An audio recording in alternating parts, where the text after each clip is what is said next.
Isaiah chapter 35 verse 10.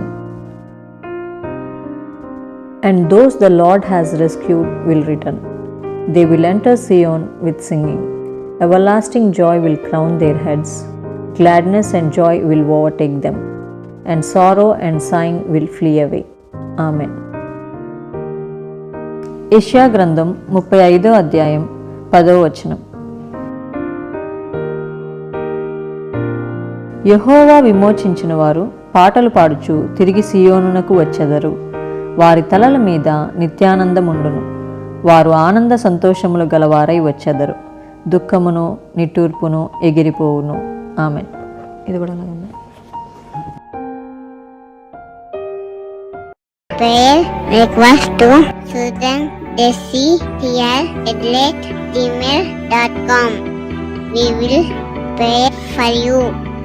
Like, share, subscribe. God bless.